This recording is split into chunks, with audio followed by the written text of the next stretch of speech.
അല്ല തട്ടിപ്പാണ് കലക്കണത്. ഞാൻ ചോദിക്കട്ടെ, അദ്ദേഹം കേന്ദ്ര സർക്കാരിന്റെ പദ്ധതികൾ പേര് മാറ്റി ചെലവഴിക്കുമ്പോൾ അതിനെക്കുറിച്ച് ആളും മിണ്ടിയില്ലട്ടാ. പറ്റിപ്പോയടാ, വേണ്ട വേണ്ട, നീ പലതവണ പറഞ്ഞതാ. ഞാൻ പറഞ്ഞുതരാം. എന്തേ PM ആവാസ് യോജന, നിങ്ങളുടെ പേരെന്താ അറിയോ? Life mission. അടുത്ത കാര്യം പറഞ്ഞുതരാം. രണ്ടാമത്തെ കാര്യം, ഈ MGNREA എന്ന് പറഞ്ഞ സംഭവമുണ്ട്, നിങ്ങളുടെ പേരെന്താ അറിയോ? അയ്യങ്കാളി തൊഴിലുറപ്പ്. കോൺസെൻട്രേഷൻ ക്യാമ്പുകളിലേക്ക് തള്ളിവിടുക എന്നതായിരുന്നു ഹിറ്റ്ലറിന്റെ വലിയ വിനോദം. രണ്ട്, സ്വച്ഛ് ഭാരത് മിഷൻ, നിങ്ങളുടെ പേരെന്താണെന്നറിയോ? നിങ്ങൾക്ക് ആ കുട്ടിക്ക് പേരിടുന്ന ആ മന്ത്രിനും കൂടി വെച്ചോ. അടുത്ത പേര് ശുചിത്വ മിഷൻ. രണ്ടാമത്തെ പേരെന്താണെന്നറിയോ? PM കൃഷി സമ്പദ് യോജന. അതിന് നിങ്ങളുടെ പേരെന്താണെന്നറിയോ? KM മാണി മൈക്രോ ഇറിഗേഷൻ പദ്ധതി. കലിപ്പ് തീരുണ്ടോ ദൈവമേ, അവന്റെ മോതണ്ടല്ലേ. ആയുഷ്മാൻ ഭാരത്, നിങ്ങളുടെ പേരെന്താണെന്നറിയോ? കാരുണ്യ ആരോഗ്യ പദ്ധതി. അതേപോലെ തന്നെ NHRM പദ്ധതി, നിങ്ങളുടെ പേരെന്താണെന്നറിയോ? ആർദ്രം. PM ഉജ്ജ്വല യോജന, നിങ്ങളുടെ പേരെന്താണെന്നറിയോ? ഫിലമെന്റ് രഹിത കേരളം. രണ്ടാമത് PM ഗരീബ് കല്യാൺ അന്ന യോജന, നിങ്ങളുടെ പേരെന്താ അറിയോ? സൗജന്യ റേഷൻ. ഇനിയുണ്ടോ? സാർ ഞാൻ ചോദിച്ചോട്ടെ, മഞ്ഞക്കാടുകാർക്കായിക്കോട്ടെ പിങ്ക് കാർഡുകാർക്കായിക്കോട്ടെ, നാളെ ഇന്ന് വരെ റേഷൻ കടയിൽ പോയി അന്വേഷിച്ചിട്ട് ഈ കാര്യം തെറ്റാണെങ്കിൽ ഉല്ലാസ് ബാബു തെരഞ്ഞെടുപ്പിൽ നിന്ന് കുടുംബത്തെ പോയിരിക്കും. 35 കിലോ അരി വെച്ച് കേന്ദ്രം തരുന്നത് ഇല്ല എന്ന് നിങ്ങൾക്ക് പറയാൻ പറ്റുമോ ഫ്രീ ആയിട്ട്? ഞാനിതിന്റെ വിദഗ്ധനല്ല. എങ്കിൽ ഞാനൊരു വിദഗ്ധനാ. 35 കിലോ അരി വെച്ച് കേന്ദ്രം തരുന്നത് ഇല്ലെന്ന് പറയാൻ ഇടതുപക്ഷത്തിന് സാധിക്കോ? അതിന്റെ ഹാൻഡിൽ ചാർജ് കൊടുക്കാൻ കഴിവില്ലാത്ത പ്രാപ്തിയില്ലാത്ത മന്ത്രിയല്ലേ നിങ്ങളുടെ മുഖ്യമന്ത്രി? നിങ്ങളുടെ മുഖ്യമന്ത്രി. അതുകൊണ്ട് കേട്ടോണ്ട് നിൽക്കുന്നത് നല്ല. രണ്ടാമത്തെ കാര്യം, നിങ്ങളെന്താ പറഞ്ഞത്? ഗ്യാസിന്റെ കാര്യം. അതായത് പ്രധാനമന്ത്രിയുടെ ഉജ്ജ്വല യോജനയുമായി ബന്ധപ്പെട്ടിട്ടുള്ള പരസ്യം. ഞാനൊരു സംശയം നിങ്ങളോട് ചോദിക്കട്ടെ. ഇസ്രായേലും ഇറാനും അമേരിക്കയും ഇറാനും തമ്മിൽ യുദ്ധം നടക്കുമ്പോൾ മറ്റേ ആൾക്കാർ ഏരിയ സെക്രട്ടറിമാർ കീറമേ പാഠം പഠിപ്പിക്കില്ലായിരുന്നു എല്ലാവരും. നിങ്ങളുടെ പാഠം പഠിപ്പിക്കുന്ന ഏരിയ സെക്രട്ടറി ഇറാനോട് പോയി പറയാൻ പറയും, ആ ഹോർമിസ് ഒന്ന് തുറക്കില്ലെങ്കിൽ ഇംഗുലാപ്പ് വിളിക്കുന്നു പറ.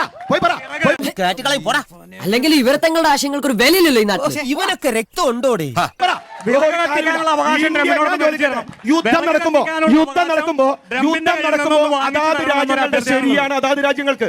അമേരിക്കയുടെ ശരിയാണ് അമേരിക്കക്ക്, ഇറാന്റെ ശരിയാണ് ഇറാന്, ഇസ്രായേലിന്റെ ശരിയാണ് ഇസ്രായേലിന്. യുദ്ധം നടക്കുമ്പോ ഇന്ത്യയും പാകിസ്ഥാനും തമ്മിൽ യുദ്ധം നടന്ന സമയത്ത് ഇന്ത്യയുടെ ശരിയായിരുന്നു നമ്മുടെ ശരി, യുദ്ധത്തിലെ വിജയമായിരുന്നു നമ്മുടെ ശരി. ഒരു സംശയം വേണ്ട. യുദ്ധം നടക്കുമ്പോൾ അതാത് രാജ്യങ്ങളുടെ ശരിയാണ് ആ ശരി, അതൊരു സംശയമില്ല.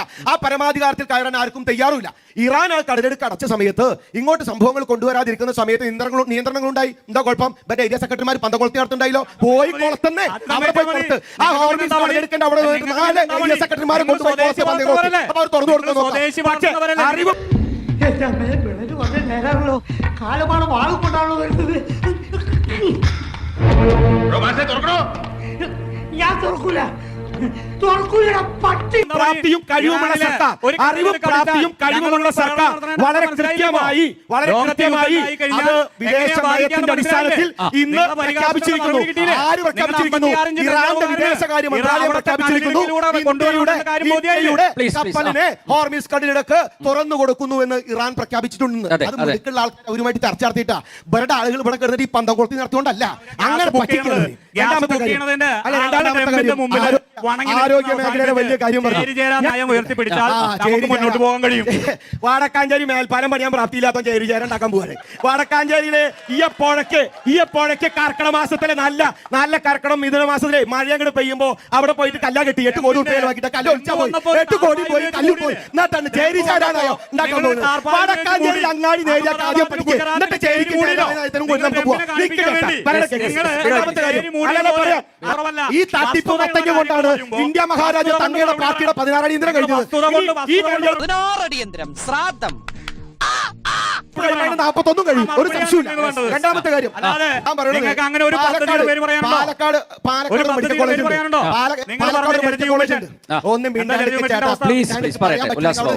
പാലക്കാട് ഒരു മെഡിക്കൽ കോളേജ് ഉണ്ട്. കുഴിനകത്തൊരു ഓപ്പറേഷൻ നടത്താൻ പറ്റുമോ? അവിടെ പറ്റുമോ? പറ്റില്ല സക്കീർ ഭായി. നിങ്ങൾക്ക് എന്താ പറ്റുമോ? എന്താ 10 കൊല്ലായില്ലേ? 10 കൊല്ലം ആരോഗ്യമന്ത്രി ഉണ്ടായിട്ട് പാലക്കാട് മെഡിക്കൽ കോളേജിൽ IP കറക്റ്റ് ആയോ? കൃത്യമായി ഡോക്ടറായോ? എന്താ സാധിക്കാത്ത? അതും കൂടി തൃശ്ശൂർ മെഡിക്കൽ കോളേജ് കൈകാര്യം ചെയ്യാം. അപ്പൊ തൃശ്ശൂരിന്റെ കാര്യം പ്രശ്നമാവുക. അത് കൈകാര്യം ചെയ്യാൻ പ്രാപ്തിയില്ലാത്ത ആൾക്കാർ വന്ന് ലോകം ഞങ്ങളെ നോക്കിയിരിക്കുന്നു എന്ന് പറഞ്ഞാൽ നിങ്ങളെ പോലെ പൊട്ടന്മാരാണോ? ആളുകളെ കയ്യടി കിട്ടാൻ വേണ്ടി കുഴിനകത്തിന് മെഡിക്കൽ കോളേജിൽ പോകുന്നത് ഇപ്പോൾ നിങ്ങൾ നിർത്തിയിട്ടില്ല എന്നാണ് ചുരുക്കം. രണ്ടാമത്തെ കാര്യം, പിന്നെ ഒരു കാര്യം പറഞ്ഞത്, നട്ടാലും പറിച്ചാലും ഒരു കൊട്ട. ഞാൻ അർത്ഥെടുക്കും. എന്തു കണ്ടുപിടുത്തലാണ് സാറേ. ഇന്ത്യ മഹാരാജ്യത്ത് ത്രിപുരയും ബംഗാളും കഴിഞ്ഞ് ഇതിനകത്ത് മാത്രമായി ഒതുങ്ങിയത് നട്ടാലും പൊതിച്ചാലും ഒരു കൊട്ടയായതുകൊണ്ടാണ്. ഞങ്ങൾ ഇന്ത്യ മഹാരാജ്യം ഭരിക്കുന്നു. ഏറ്റവും കൂടുതൽ MP-മാർ ഞങ്ങൾക്ക്, ഏറ്റവും കൂടുതൽ MLA-മാർ ഞങ്ങൾക്ക്, ഏറ്റവും കൂടുതൽ മുനിസിപ്പാലിറ്റികൾ ഞങ്ങൾ ഭരിക്കുന്നു, ഏറ്റവും കൂടുതൽ കോർപ്പറേഷൻ ഞങ്ങൾ ഭരിക്കുന്നു, ഏറ്റവും കൂടുതൽ സംസ്ഥാനങ്ങൾ ഞങ്ങൾ ഭരിക്കുന്നു. എന്നിട്ട് നട്ടാലും പൊതിച്ചാലും ഒരു കൊട്ടാണ്. നിങ്ങൾ എന്ത് ഭാര്യ പറയണത്?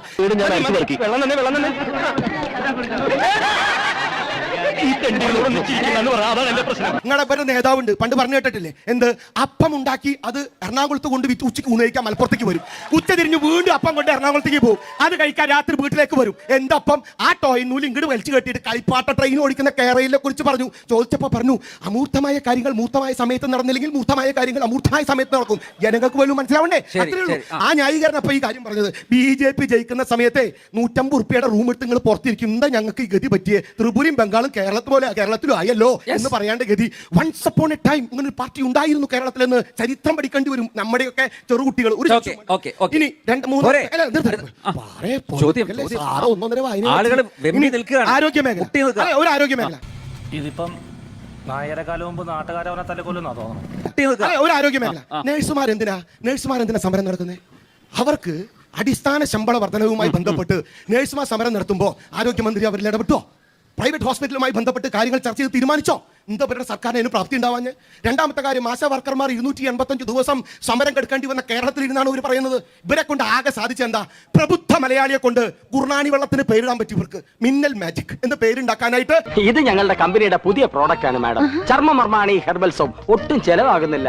മലയാളിയുടെ പ്രബുദ്ധതയെ കൊണ്ടുപോയവരാണ് ഇവർ. എന്നിട്ടാണ് ഇവർ പറയുന്നത് ഞങ്ങൾ എല്ലാം സെറ്റാക്കി ഞങ്ങളുടെ കാശ് കൊണ്ട് ഹോർഡിങ്സ് വെച്ചിട്ട് അതിന്റെ പേരിൽ വോട്ട് തട്ടാൻ നടക്കുന്ന നിങ്ങളൊക്കെ എന്ത് രാഷ്ട്രീയമാണുള്ളത്? എന്നെ കൊണ്ടൊന്നും പറയിക്കണ്ട. നിങ്ങൾ ആ പുസ്തകം വായിക്കുന്ന നേരം നിങ്ങൾ ആ പുഴ നന്നാക്കാൻ നോക്ക്. ഈ ട്രാഫിക് ഞാൻ ചോദിക്കട്ടെ, ഈ ഓട്ടുപാറ മുതലേ ആ പാലം വരുമെന്ന് നോക്ക്. ഈ വടക്കാഞ്ചേരിക്കാർക്ക് ശനിയാഴ്ച പുറത്തേക്ക് ഇറങ്ങി നടക്കാൻ പറ്റില്ല. ഇവിടെ ബ്ലോക്ക്. എന്താ കാരണം? ഒരു കാഴ്ചപ്പാടുള്ള, ഒരു ദീർഘവീക്ഷണമുള്ള, ഒരു പ്രാപ്തിയുള്ള, ഒരു കൃത്യമായ ജനപ്രതിനിധി വന്നാൽ റോഡ് ഗതാഗതങ്ങളും കാര്യങ്ങളും ഒരൊറ്റ പറഞ്ഞു നിർത്താം. കുറെ കാര്യം പറഞ്ഞില്ലേ ആൾ പറഞ്ഞില്ല. റോഡ് നന്നാക്കണതിന്റെ ഒരു പുതിയ പേര് BMBCയോ എന്താ സാർ ഒന്ന് പറഞ്ഞത്? ആ സംഭവം ഞാൻ അത് എന്തിനാ നമ്മൾ കേൾക്കണേ? 4.25 കൊല്ലം ജനങ്ങളുടെ തണ്ടലൊടിഞ്ഞു, മുതുകൊടിഞ്ഞു, നടുകൊടിഞ്ഞു, വണ്ടിയുടെ ആക്സിൽ ഒടിഞ്ഞു, ടയർ പൊട്ടി, എല്ലാം പൊട്ടി. എന്നിട്ട് ഇപ്പൊ ഡ്രൈവിംഗ് ചെയ്യാൻ പോലും പറ്റുകയില്ല. ഒരു ഹോൺ അടിക്കാനെങ്കിലും പറ്റിയോ വൈദ്യര? കുറച്ച് ടാറും അല്പം ഡോളറും കൊണ്ടുവന്നിട്ട് എങ്ങനെയുണ്ട് റോഡ്? 5 കൊല്ലം ഞങ്ങളുടെ തണ്ടലൊടിഞ്ഞതിന് ഉത്തരവാദിത്തങ്ങൾ എടുക്കോ? 5 കൊല്ലം ഞങ്ങളുടെ മുതുകൊടിഞ്ഞതിന് ഉത്തരവാദിത്തങ്ങൾ എടുക്കോ? ഒരു തിരിയിട്ട ഉമ്മറത്ത് വിളക്കായി കത്തിച്ചു വയ്ക്കാം. 5 കൊല്ലം ഞങ്ങളുടെ സമയം നഷ്ടപ്പെട്ടതിന് ഉത്തരവാദിത്തം നിങ്ങൾ എടുക്കോ? നിങ്ങളുടെ മുഖ്യമന്ത്രി കേരള നിയമസഭയിൽ തള്ളിയതെന്താണെന്നറിയോ? ഒരു പയ്യൻ വന്നുത്രേ ഈ സെക്ടനില്. എന്നിട്ട് അമ്മേന്റെ വീട്ടിലേക്ക് പോവായിരുന്നു പാലക്കാട്ടേക്ക്. അപ്പൊ അമ്മയോട് പറഞ്ഞു, അമ്മയുടെ അനിയത്തിന് വീട്ടിൽ പോകുമ്പോ, അമ്മേ കേരളം യൂറോപ്പിനേക്കാൾ ഗംഭീരമായിരിക്കും. യൂറോപ്പുകാർ കേൾക്കണ്ട, കെട്ടിട്ടടിക്കാ ചക്കനെ.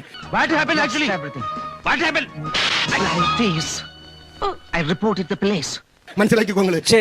യൂറോപ്പ് നന്നായിട്ട് ഇവിടെ നന്നായിട്ടല്ല, ഗുണ്ട് കലക്കന്നെ. ഇപ്പൊ ഇങ്ങോട്ട് ഇവിടെ ചെയ്തില്ലേ? ഇത് നിയമസഭയിൽ ഇവരുടെ ആൾക്കാർ മുഴുവൻ ചെയ്യാ. ജനങ്ങളെ പറ്റിക്കുക, വഞ്ചിക്കുക, ചതിക്കുക. പച്ച ജീവിക്കുന്നോടാ ഇതിലും ഭേദം വല്ല കക്കാനോ പിടിച്ചു കൊടുക്കാനോ നീതികേട് കാണിക്കുക. എന്നിട്ട് പറയാണ് ഞങ്ങളെ അല്ലാതെ മറ്റാരുണ്ട് ഇതേപോലെ തട്ടിപ്പും വെട്ടിപ്പും മത്തങ്ങി. തൽക്കാലം ഇത്രയും മതി. വരട്ടെ.